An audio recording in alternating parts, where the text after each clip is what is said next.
Allahumma rahmatika arju. Oh Allah, it's by your mercy that I crave for. It's your mercy that I seek for. It's your mercy that I implore. فَلَا تَكِلْنِي إِلَى نَفْسِي طَرْفَةَ عَيْنٍ. And do not entrust me to my own self, even a blink of an eye. وَمَنْ يَتَّقِ اللَّهَ يَجْعَلْ لَهُ مَخْرَجًا وَيَرْزُقْهُ مِنْ حَيْثُ لَا يَحْتَسِبُ وَمَنْ يَتَوَكَّلْ عَلَى اللَّهِ فَهُوَ حَسْبُهُ. بسم الله الرحمن الرحيم. الحمد لله رب العالمين والصلاة والسلام على أشرف خلق الله سيدنا محمد وعلى آله وصحبه أجمعين. Respected viewers, I welcome you to our Ramadan series on relief in times of hardship. Today we will discuss essence of dua and dhikr in relieving from hard times and difficult times. Ramadan is a month of great blessings, and it is very great that we go through this series on relief in times of hardship. Hardships are part and parcel of the vicissitudes of life, and they are part of the tradition of Allah subhanahu wa ta'ala in the life of humans. We go ups and downs. Sometimes we go through smooth and rough circumstances. In all these circumstances, a believer remains firm and steadfast in worshiping Allah subhanahu wa ta'ala. In terms of difficult situations in life, one of the ways of achieving relief from such situations is dua, supplication. Praying to Allah, praying to your Creator, praying to Allah, and returning back to Him and remembering Him a lot. This is what we call dua and dhikr. And these dua and dhikr, they are among the ways of gaining relief when one is in a state of distress and hard times and difficult times. And the sunnah of the Prophet ﷺ, that is the tradition of the Prophet ﷺ, are filled with many and many different kind of du'as and dhikr, supplications, remembrance of Allah, that when said during times of difficult times, they ensure relief from such difficulties. In a hadith that was reported by Asma bint Umays, that Allah's Messenger, may Allah subhanahu wa ta'ala be pleased with him, said to her, أَلَا أُعَلِّمِكَ كَلِمَاتٍ تَقُولُهُنَّ إِنْدَ الْكَرْبِ, that won't I teach you some words that you will say in hard times? أَلَا أُعَلِّمِكَ كَلِمَاتٍ تَقُولِهِنَّ إِنْدَ الْكَرْبِ. Won't I show you some words that you will say in terms of hardship? And then, أو في الكرب, you would say it in difficult times. Then he says, Allahu Rabbi la ushriku bihi shay'a. Allahu Rabbi la ushriku bihi shay'a. And that these words are, Allah is my Lord, and I associate no partners with Him. I associate no partners with Him. This was reported by Abu Dawood and was authenticated by Albani. May Allah be merciful towards them. In another hadith that was reported by Ibn Abbas, that the Holy Prophet ﷺ said, there are some words when they are said by a person during difficult times, they ensure relief from such difficult situations. And these words are, La ilaha illallah al-azim al-halim. La ilaha illallah rabbul arsh al-azim. La ilaha illallah rabbus samawat wa rabbul ard wa rabbul arsh al-azim. This hadith was reported by Bukhari Muslim. Now these words, La ilaha illallah al-azim al-halim. La ilaha illallah rabbul arsh al-azim. La ilaha illallah rabbus samawat wa rabbul ard wa rabbul arsh al-azim. That these words, when they are recited and supplicated by a servant during difficult times, they ensure relief from such difficult times. And Allah paved the way for His servant. And so in another hadith that was reported by Aisha, may Allah be pleased with her, that Anna Nabiya sallallahu alayhi wa sallam kana yarqi yaqul, that the Messenger of Allah, when he's going through difficult times, and that has to do with physical pains that a person experiences, by sickness and by some kind of injury, that the Holy Prophet used to do ruqya with some words. He used to seek for cure with some words. And that these words are, he used to say that, Imsa al-bahs, Imsa البأس رب الناس امسح البأس رب الناس بيدك الشفاء لا يكشف الكرب إلا أنت امسح البأس بيدك الشفاء رب الناس لا يكشف الكرب إلا أنت. These are the words. امسح البأس رب الناس بيدك الخير بيدك الشفاء لا يكشف الكرب إلا أنت. This was reported by Bukhari and Imam Ahmed that the Holy Prophet ﷺ, during difficult times, he used to make ruqya with the following words. Imsah al-ba's. Oh Allah, clean away the pain. Clean away the pain. O you creator of mankind. In your hands is cure. In your hands is cure. And nobody can take away the difficulty except you, O Allah. These are the words. So imagine how powerful these words are. A person is in difficulty, that has to do with pains. He's going through pains. Or someone else is going through pains. If these words are recited, they bring relief from Allah subhanahu wa ta'ala. In another narration reported by Abi Bakr, that the Messenger of Allah said that da'wat al-makrub, that the supplication by the one in difficulty, that da'wat al-makrub, that is, if one is in difficulties, hard times, distress and anxieties, what are some of the supplication the person is supposed to do? That he's supposed to recite this dua that says that Allahumma rahmatika arju. Oh Allah, it's by your mercy that I crave for. It's your mercy that I seek for. It's your mercy that I implore. Oh Allah, rahmatika arju. فلا تكلني إلى نفسي طرفة عين. And do not entrust me to my own self, even a blink of an eye. Even a blink of an eye, do not entrust me to my own self. Subhanallah wa tabarakallah rabbil arsh al-azim walhamdulillahi rabbil alameen. This is a dua that you say that Ya Hayyu Ya Qayyum bi rahmatika astaghith. Bi rahmatika astaghith. Bi rahmatika arju fala takilni ila nafsi tarfata ayn. You say Allahumma rahmatika arju. Oh Allah, it's your mercy that I crave for. It's your mercy that I seek for, and do not entrust me to my own self, even a twinkle of an eye. Then you glorify Allah, praising Allah by saying Subhanallah wa tabarakallahu rabbul arsh al-azim walhamdulillahi rabbil alameen. In all these things, it shows that when a person is in difficulties, then you get yourself connected to your Creator by remembering His power to relieve from distress, by remembering His power and His mercy, that when it comes, when you seek the intervention of His mercy, all difficult times and difficulties and anxieties, all of them vanishes. This is what all these hadiths are teaching us.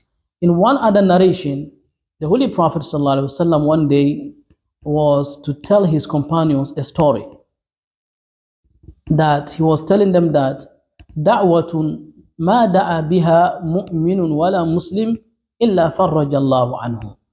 That once upon a time, the Holy Prophet told his companions that I'm going to teach you a prayer, a supplication, that no believer and no Muslim will supplicate with that particular prayer except that Allah paved the way for him or her from the difficulties. And when the Messenger of Allah was about to say this, a Bedouin entered the crowd, diverting him from saying that. So this thing has led to many companions thinking and cogitating about that particular dua the Prophet was to tell them, but he could not tell them due to the intervention of a Bedouin. A Bedouin, they are those Arabs that used to come from the outskirts of Medina, and so they were a little bit not used to the customs and the customs of the city dwellers. So they intervene in speeches anytime that they have the need to do that. That diverted the Prophet from teaching his companions. So one day, Abdul Rahman bin Auf, who is one of the companions of the Prophet, and in fact the uncle of the Prophet ﷺ, and then also one of the 10 that was promised Jannah while they are alive, he entered into the Masjid Nabawi, he entered into the Prophet mosque, and he saw Uthman bin Affan bow his head, and he was thinking about something. He said salam to Uthman. Uthman did not respond. Then he repeated a salam. Uthman did not respond. Then he repeated a salam for the third time, and Uthman did not respond. And then Abdurrahman bin Auf left the masjid, and headed towards the house of Umar bin Khattab, who was then the Amir al-Mu'mineen, who was then the leader of the believers. He called out, Ya Amir al-Mu'mineen, أحدث شيئا في الإسلام يا أمير المؤمنين أحدث شيء في الإسلام. O leader of the believers, has something happened in Islam? Is there any new orders in Islam? Umar came out and said, لم يحدث شيء في الإسلام ما وراءك يا عبد الرحمن بن عوف. Said nothing has happened in Islam, but what is behind this statement that you're mentioning? He said, والله سلمت على أخي عثمان ولم يرد علي السلام. I made supplication, I made salutations, I saluted, I greeted, I did salam to my brother Uthman, and he did not respond to my salam. Then Umar sent for Uthman. When Uthman came to Amir al-Mu'mineen, Umar bin Khattab, he told him that what prevented you from responding to the greetings of your brother? He said, Wallahi ma sami'tu yusallim alayya. I did not hear him doing salutations upon me. And Abdurrahman bin Auf said, Wallahi sallamtu alayk. Wallahi, I made supplications upon you. I made salutations upon you. He said, Wallahi, I didn't hear anything. Then after some time, Uthman realized that actually somebody flashed over his face, but he couldn't know who was that person. Abdurrahman bin Auf said, then it means that you are actually thinking about something very deep. He said, Huwa kadhalik. I'm thinking about something deep. I remember once upon a time, we were with the Prophet ﷺ, and he was to tell us a supplication by saying that no believer or no Muslim will be in distress, will be in hard times, and he supplicates with that particular prayer, except that Allah brings relief to that person from the difficulties. And he was about to tell us that what that dua is, what that supplication is, when a Bedouin entered and distracted him. And then the Holy Prophet passed away without, I'm not been able to ask the Prophet that prayer until he passed away. Anytime I thought about that particular supplication that the Prophet was to teach us, I get so much preoccupied that I don't know whatever is happening around me. And Umar bin Khattab said, that is the case with all of us. I was not able to ask the Prophet to teach me that prayer. But Abdurrahman bin Auf said, Wallahi, when we all dispersed from that gathering, I followed the Prophet to his home. And before he entered his house, I told him, Ya Rasulullah, O Messenger of Allah, you wanted to teach us a prayer, but the Bedouin distracted you. He said, Huwa kadhalik. Da'watun ma da'a biha muslimun wala mu'min illa farraja Allahu anhu. Da'watu dhannun la ilaha illa ant subhanaka inni kuntu min al-zalimin. He said, that is the case. That is the prayer. Nobody prayed with it except that Allah answered his prayer. It is the supplication of my brother the Noon. My brother the Noon. Ayub. My brother the Noon. That is Prophet Yunus. When he was in the stomach, in the belly of the whale, and he made that particular prayer. Imagine what distress in difficult times could be compared to be in the stomach of a whale, in different kind of darknesses.